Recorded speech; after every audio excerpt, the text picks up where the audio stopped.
Gloria Hassall Show with your girl Gloria Hassall. This program is sponsored by Glandis Essentials and the Gloria Hassall Foundation. So last week, as a result of time, we have to end the first part of our discussion, mental health and its effects and how the pandemic has affected all of us, our mental health. So we continue on this week, and with me is my lovely couple, and that's Jackie and Andy. They were with us last week, so they are my lovely guests for today, and we'll be continuing our discussion. So any of you can answer this question, and you can add on as when you're comfortable. So how do you think people can look after their mental health in these times? Look after it. Yeah, manage their mental health. Well, it's important to take care of yourself first and foremost. I think find time for yourself. Just basic things like ensure you get enough rest, you eat well, try and get a balanced diet, because of kind of physical and mental health can be linked. Activity and exercise. Yeah. Avoid drinking, smoking, drug taking. Well, that can affect your mood and. I think certain things are, obviously we talk about drinking and whatever, but things in moderation are absolutely fine. A bit of a social drink, but some people can resort and rely on alcohol as a crutch for their life, and then it becomes a bit more of a serious problem. I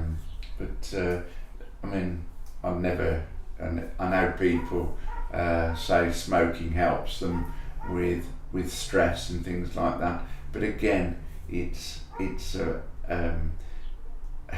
a support and a negative support, because it's just going to have an impact on their health and not in a good way. I mean, they recommended, didn't they, like getting outdoors regularly, just vitamin D from the sunshine type of thing. Try and do something you enjoy doing, like find a new hobby or resurrect a hobby that's something you used to enjoy doing. Yeah.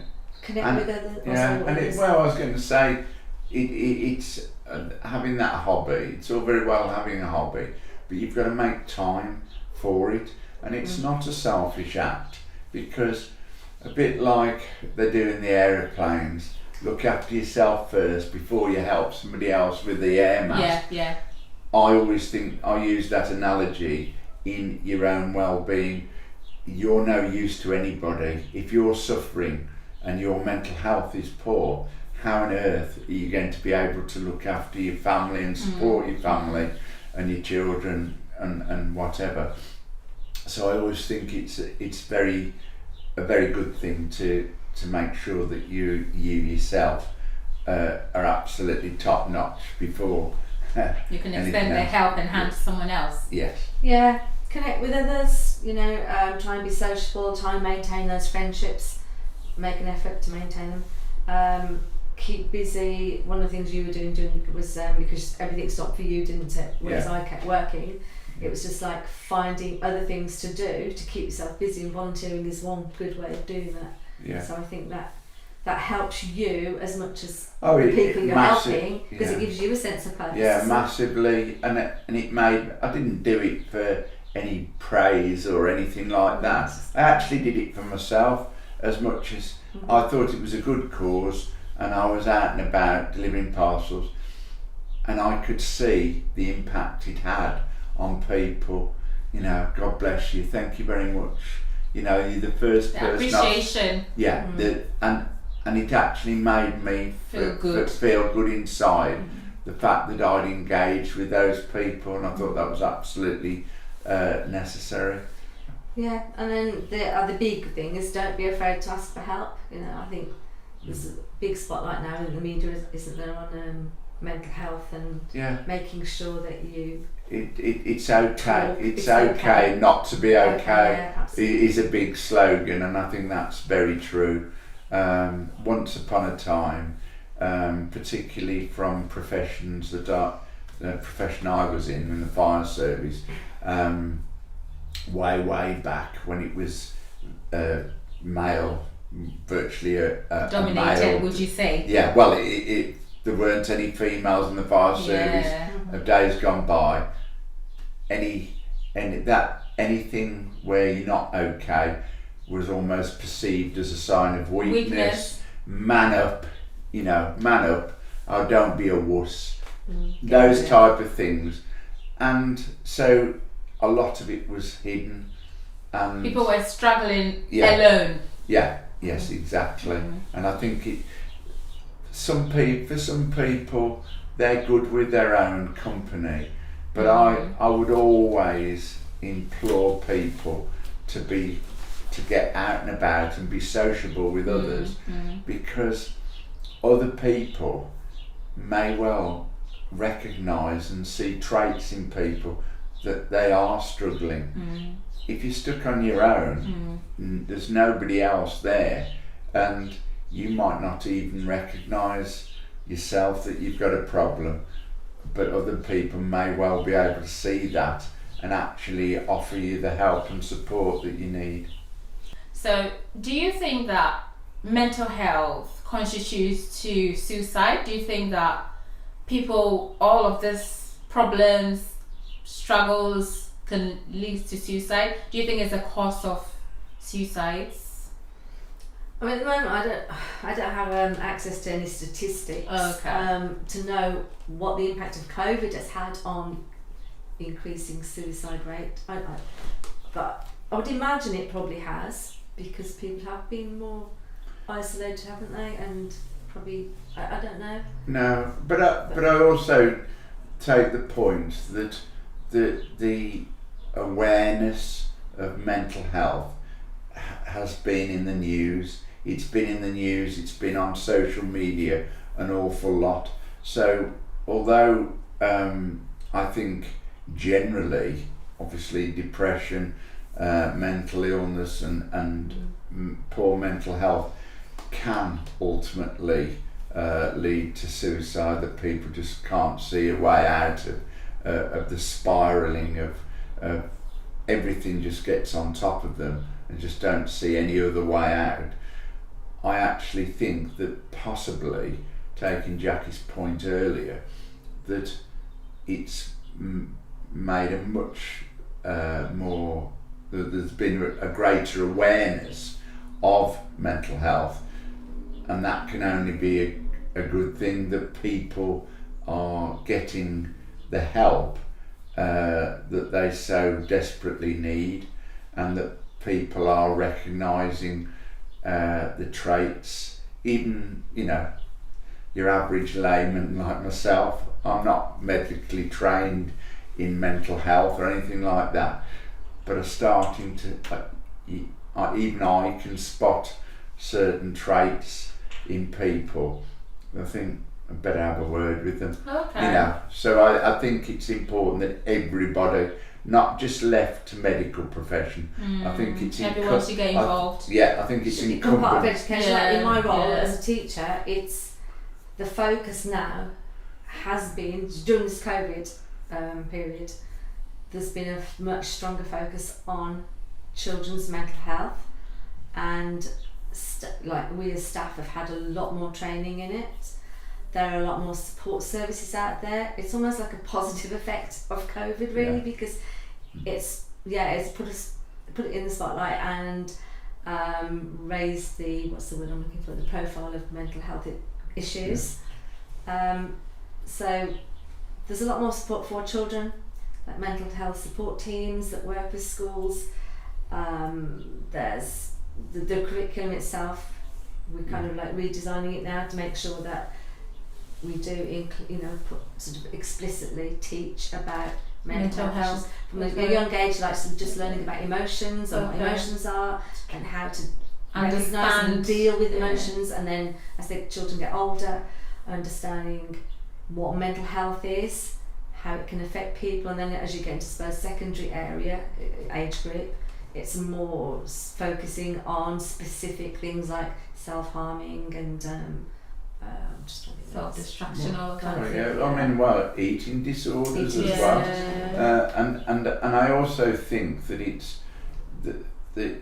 quite brave of people, particularly people who are in the spotlight of social media and the media, for instance, on TV shows, people have spoken out more about mental health and to reach out, because it's something that's indiscriminate. It doesn't make any difference what background you're coming from.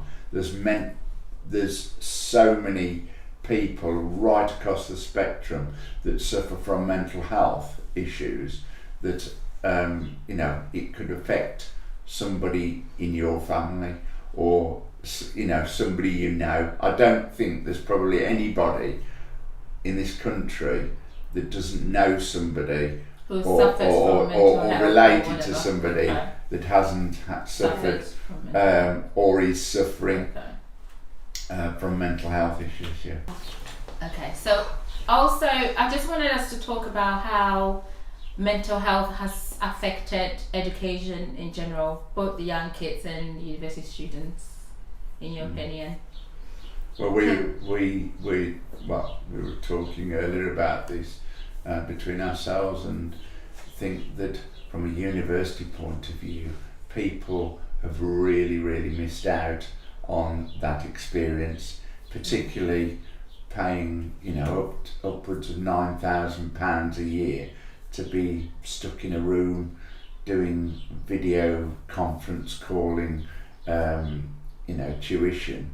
That really isn't a university experience, and great isolation. That's the COVID, the pandemic, and everything that's happening. And then, because I was saying that with the university students, part of being at university, the whole experience is the social aspect as well, isn't it? And that's where they really suffered, that inability to interact. Absolutely, and I just have the fun that it comes with university life, and it's just that would have had a devastating impact. Because to be honest, some of my best moments in my life have been uni.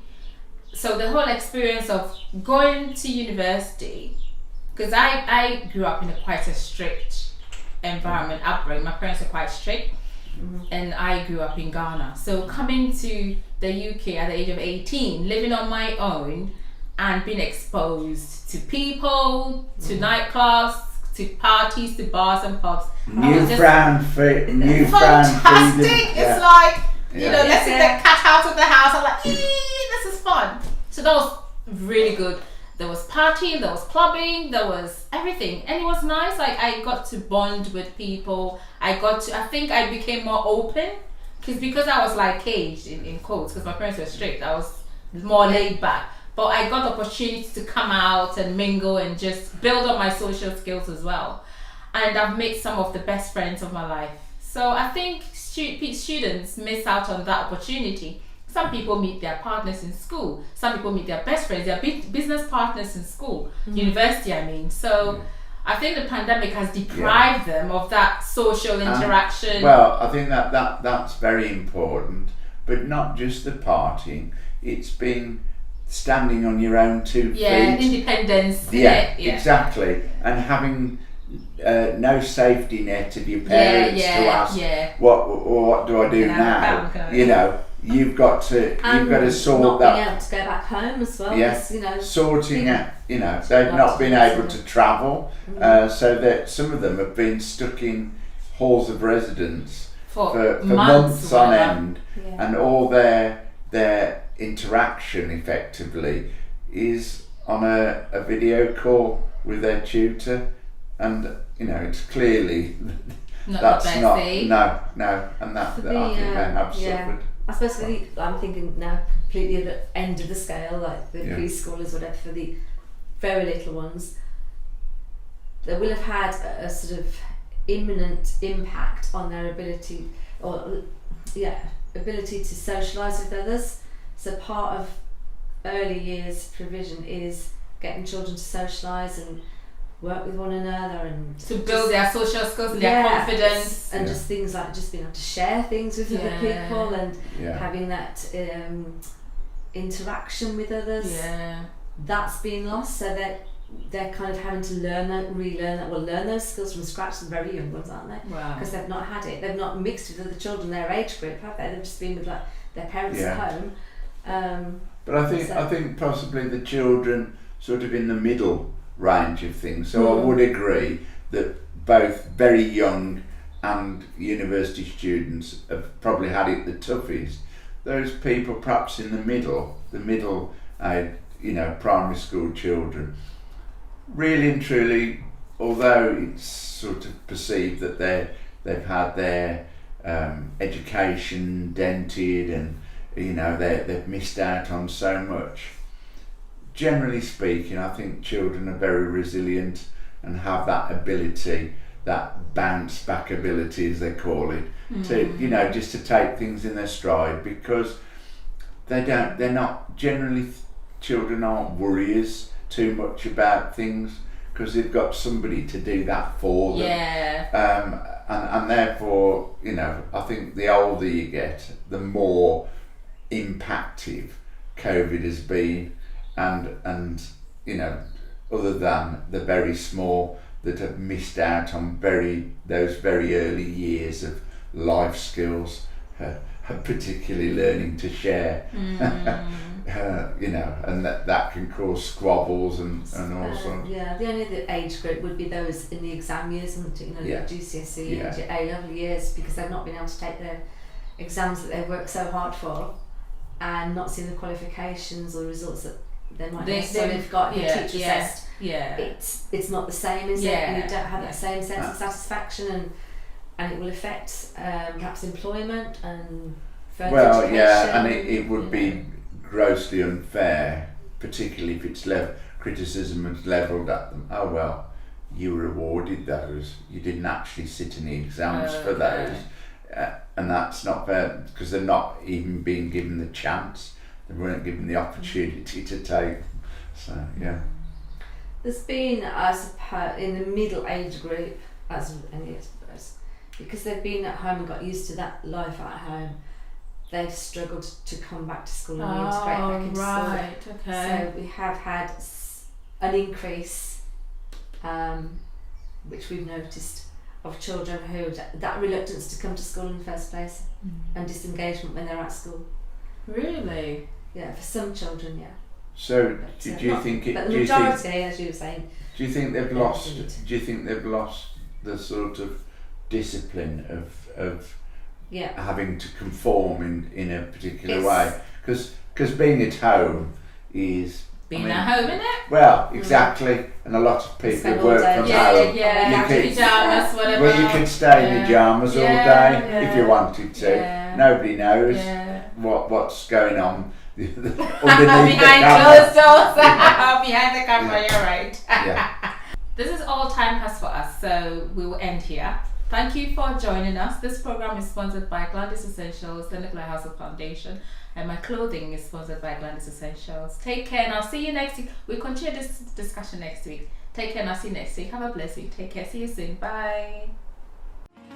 Gloria Hassall Show comes your way every Saturday, 7 p.m. on Sunny TV with your host, Gloria Hassall, to break down the importance of addressing and discussing issues like current affairs, marriage, culture, economy, health, wealth, and education on Gloria Hassall Show, 7 p.m. every Saturday on Sunny TV.